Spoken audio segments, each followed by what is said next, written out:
செய்திகள்.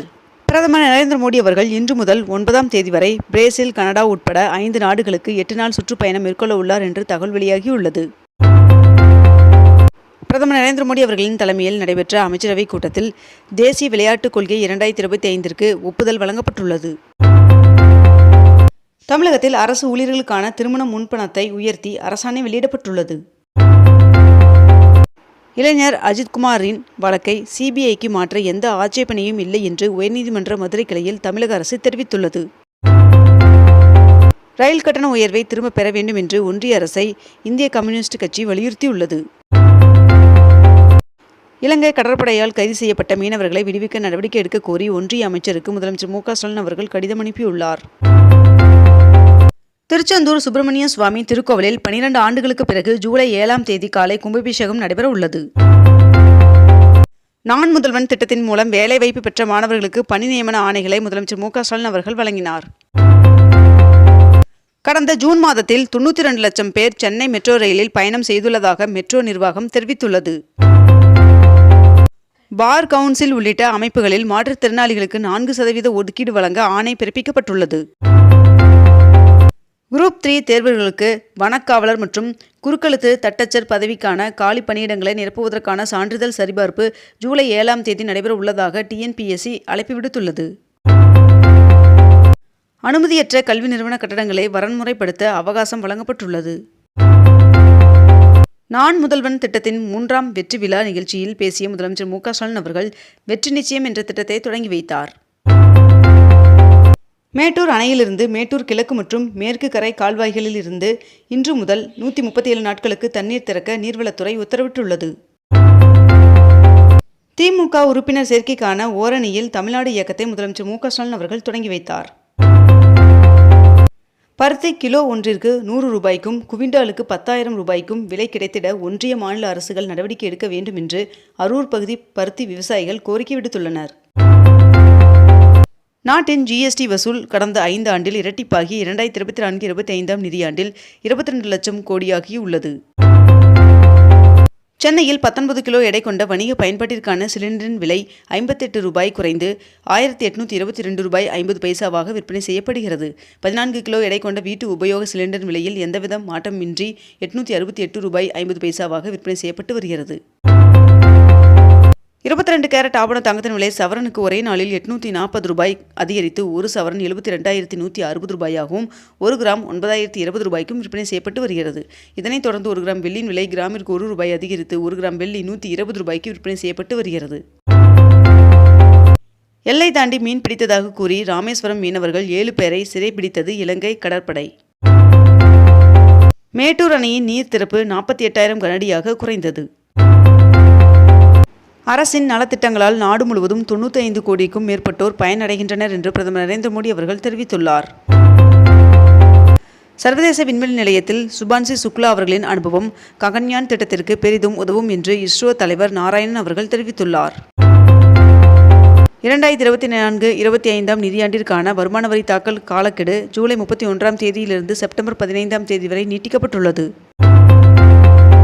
தமிழ்நாட்டில் உள்ள பள்ளிகளில் மாணவ மாணவிகள் தண்ணீர் அருந்துவதை உறுதி செய்யும் வாட்டர் பெல் திட்டம் நேற்று முதல் நடைமுறைக்கு வந்தது. IRCTC ரயில் டிக்கெட் புக்கிங் செய்வதும் தளத்தில் இன்று முதல் தட்கல் டிக்கெட் எடுக்க ஆதார் சரிபார்ப்பு செய்யப்பட்டிருக்க வேண்டும் என்று தெரிவிக்கப்பட்டுள்ளது. தமிழகத்தில் பெரிய தொழில் வணிக நிறுவனங்களுக்கு 3.16% புதிய மின்கட்டண உயர்வு இன்று முதல் அமல்படுத்தப்பட உள்ளது. வீட்டு மின் இணைப்புகள் மற்றும் சிறு வணிக நிறுவனங்களுக்கு எந்தவித கட்டண உயர்வும் இல்லை என்றும் தெரிவிக்கப்பட்டுள்ளது. திருநெல்வேலி நெல்லையப்பர் சுவாமி கோவிலின் தேரோட்டத்தை ஒட்டி ஜூலை 8ஆம் தேதி உள்ளூர் விடுமுறை அறிவிக்கப்பட்டுள்ளது. சென்னையின் முதல் கேபிள் பாலத்தின் கட்டுமானம் விரைவில் தொடங்க உள்ளதாக தகவல் வெளியாகியுள்ளது. உள்ளாட்சி அமைப்புகளின் மாற்றுத்திறனாளிகள் நியமன பதவிக்கு இன்று முதல் விண்ணப்பிக்கலாம் என்று தெரிவிக்கப்பட்டுள்ளது. தமிழகத்தில் அனுமதியற்ற மனைப்பிரிவுகளில் இடம் வாங்கியவர்கள் இன்று முதல் விண்ணப்பித்து வரன்முறை செய்து கொள்ளலாம் என்று தமிழக அரசு அறிவித்துள்ளது.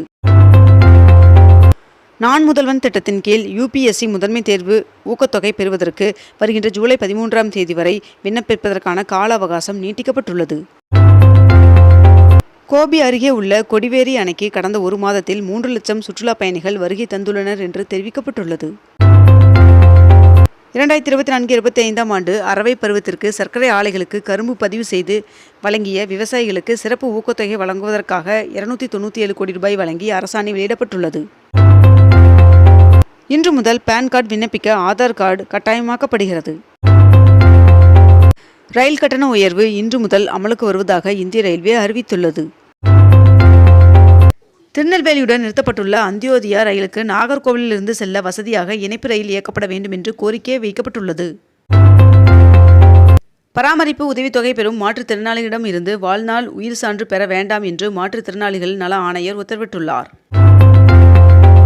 தமிழகத்தில் வருகின்ற 5ஆம் தேதி வரை மிதமான மழைக்கு வாய்ப்புள்ளதாக வானிலை மையம் தகவல் தெரிவித்துள்ளது. தமிழகத்தில் உள்ள ஒவ்வொரு வாக்குச்சாவடியிலும் 1200க்கும் மிகாமல் வாக்காளர்கள் உள்ளபடி நடவடிக்கை எடுக்கப்பட்டுள்ளதாக தெரிவிக்கப்பட்டுள்ளது. சென்னையில் இன்று முதல் மின்சார பேருந்து சேவையை முதலமைச்சர் மு க ஸ்டாலின் அவர்கள் தொடங்கி வைத்தார்.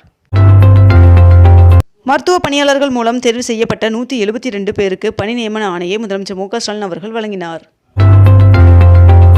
திருச்செந்தூர் சுப்பிரமணிய சுவாமி திருக்கோவிலில் வருகின்ற 7ஆம் தேதி மகா கும்பாபிஷேகம் நடைபெற உள்ளது.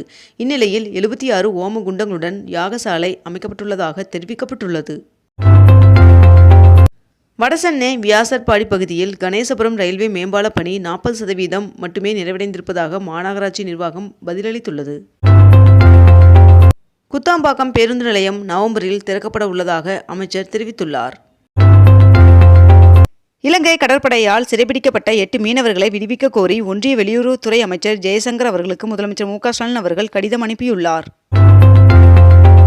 பரந்தூர் விமான நிலைய திட்டத்தில் கையகப்படுத்த திட்டமிடப்பட்டுள்ள நிலங்களுக்கான விலை நிர்ணயம் செய்து தமிழ்நாடு அரசு அரசாணை வெளியிட்டுள்ளது. மதுரை மாட்டுத்தாவணி பஸ் ஸ்டாண்ட் மறு வடிவமைப்பிற்கென தமிழ்நாடு அரசு 16 கோடி ரூபாய் நிதி ஒதுக்கியதுடன் நிர்வாக அனுமதி வழங்கியுள்ளது. மதுரை செல்லூர் பகுதியில் ஒரே நாளில் 6 டன் குப்பைகள் அகற்றப்பட்டது. நீர்வரத்து சீரானதை தொடர்ந்து கம்பம் அருகே உள்ள சுருளி அருவியில் நேற்று குளிப்பதற்கு அனுமதிக்கப்பட்டனர். மேட்டூர் அணையில் உபரி நீர் திறக்கப்பட உள்ளதால் ஈரோடு காவிரி கரையோர மக்களுக்கு வெள்ள அபாய எச்சரிக்கை விடுக்கப்பட்டுள்ளது. தியாகங்கள் புரிந்த தீரர்கள், அறிஞர்கள், தலைவர்களுக்கு கடந்த 4 ஆண்டுகளில் 63 சிலைகள், 11 மணி மண்டபங்கள், அரங்கங்கள் திறக்கப்பட்டுள்ளது. வேளச்சேரியிலிருந்து பரங்கிமலைக்கு பறக்கும் ரயில் சேவை நவம்பரில் துவங்கும் என்று அமைச்சர் அன்பரசன் அவர்கள் தெரிவித்துள்ளார். மேட்டூர் அணை கட்டப்பட்ட 91 ஆண்டுகளில் 44வது முறையாக அதன் முழு கொள்ளளவான 120 அடியை எட்டியுள்ளது. இத்துடன் இன்றைய தலைப்புச் செய்திகள் நிறைவடைகின்றன. மேலும் இதுபோன்ற அண்மை தகவல்களை உடனுக்குடன் தெரிந்து கொள்ள அக்னிபூ சேனலை சப்ஸ்கிரைப் செய்து கொண்டு தொடர்ந்து இணைந்திருங்கள். நன்றி, வணக்கம்.